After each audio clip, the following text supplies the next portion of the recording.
After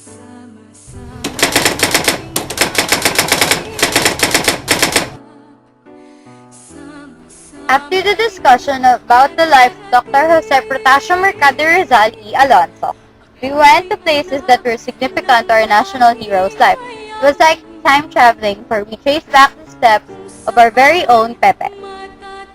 We had the opportunity to witness firsthand the happenings during his time, the places he went to, people he loved, instruments and equipment he used, the contributions he did for the independence of the country dearest to him, our motherland, the Philippines.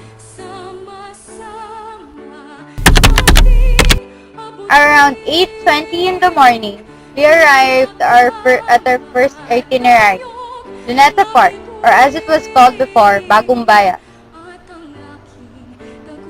Luneta Park is one of the most memorable places here in the Philippines, for it is the place where the eyes of Filipino people were opened.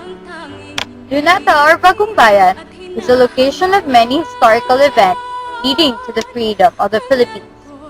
One of the historical events that happened here is the Gomburza execution.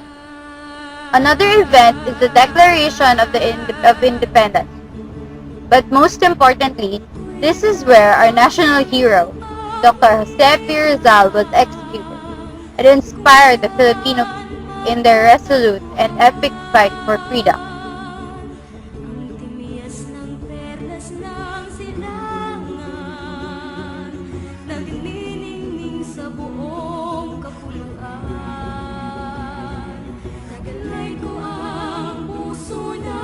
Beside the Rizal Shrine are murals which depicted Rizal's childhood and school life. One mural depicts Rizal's memory of his mother telling him the story, the fable of the big moth. Another mural depicts Rizal's life in Ateneo Municipal. One sculpture showed the moment where Rizal cured his mother's eye ailment. It was Rizal's reason why he studied ophthalmology in the first place. Inside the lights and sounds, life-size sculptures of Rizal's last days surrounded the main attraction, the gigantic sculpture of Rizal's execution.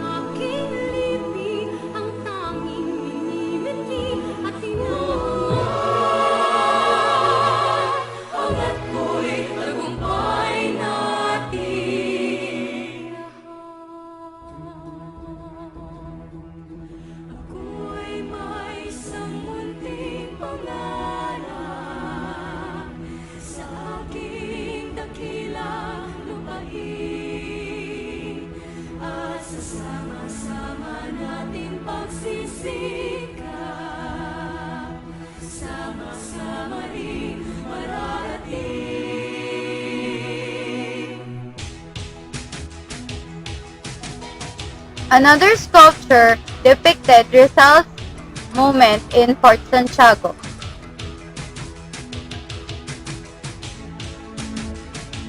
During Rizal's execution, he was dressed in a black coat, trousers, a white shirt, and a waistcoat. He was tied elbow to elbow, and he wore on his head a chistera, or a bowler hat.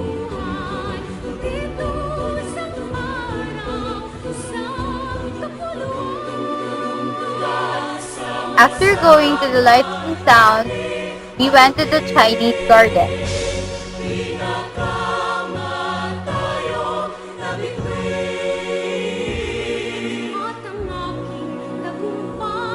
The Chinese garden had a walk called the Wisdom Walk. The Wisdom Walk had birds of wisdom placed on the posts which hold the walk, the Wisdom Walk.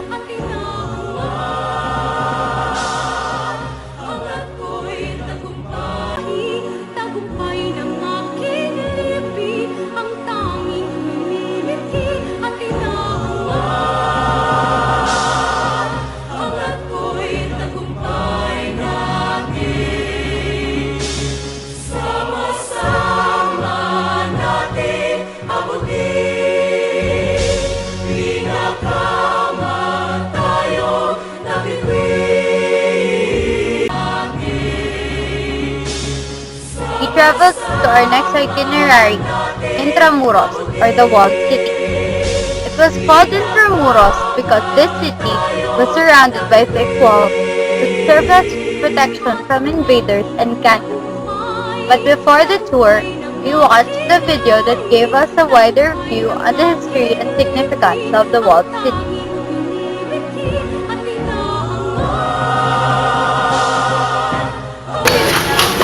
Ayun, nasa Intramuros. Nandito daw kami sa Baluartillo de San Francisco Javier. Tingnan mo, binis. Siya. Ano daw yung tawag sa ganito? Ang tawag nyo sa ganito? Kalimutan ko din. Tapos ayun yung humihiwalay dun sa Di ba ang ganda? Sa ano yun? Guadalupe. Guadalupe. Reducto de San Francisco Javier. Ayun yung Reducto de San Francisco Javier. Nakalagay naman dun eh.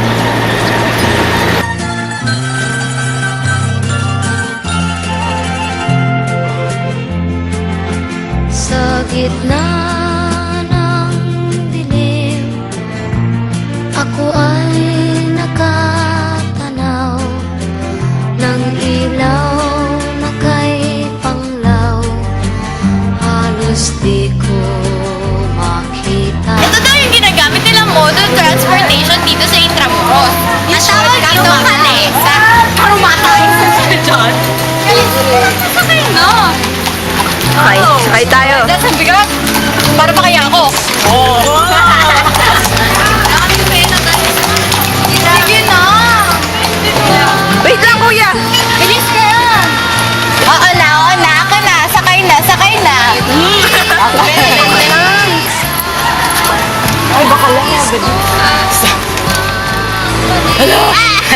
Luis! Hala! Nalaki yung mata.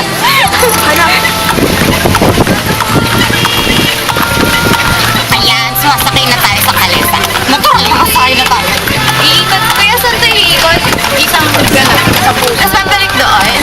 Ay, isang gano'n lang daw. Hindi, isang pakaw. Tapos, kuya, asan yung asan yung mismong kulungan ni Rizal? Ayan. Saan, kuya? Wow! Saan daw? Diyan, doon. Doon yung mismong kulungan. Pupunta tayo dyan mamaya. Oh, sige. Si Jeps daw ang ating... Ay, si James, ah! Bakit mo tipik? We went to the place where Rizal was imprisoned before he was shot. This place was Fort Santiago. Ang aking nilalandas, sapagkat ako'y sabik sa aking singin. Ano tayo sa loob? Meron daanan doon. Dito yung mga kulungan ng mga mga kulungan ng mga bilanggo. Pero yung ang prominent yung Fort Santiago kasi dito talaga kinulong si Dr. Jose Rizal. Ngayon yung kulungan niya parang ano na lang siya, tourist spot kung saan inaano yung mga gamit ni Rizal, kung saan siya tumuloy. Yun, ruins yan. Diwan! Ruins yan.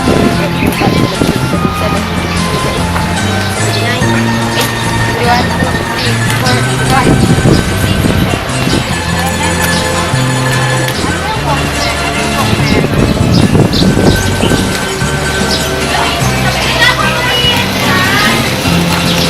Ay, oo. Ito yung steps ni Rizal papunta sa bagong papunta dun sa place of execution niya. Juicy, nakailang steps ka na? 120 steps na.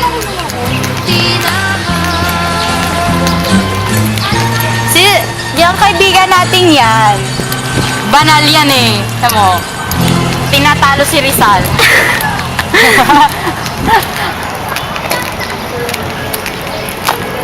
Excuse me, miss. Ano yung pakiramdam na gusto mo? Ano? 60. 1, 2, 3, 4, 5, 6, 7, 8, 9, 70. May mga piso dun sa loob, oh. Parang pwede ka daw mag-wish. Tapos etong mga to, sinisimbolize niya yung mga footprints, yung steps na ginawa ni Rizal papunta sa Bagong Bayan.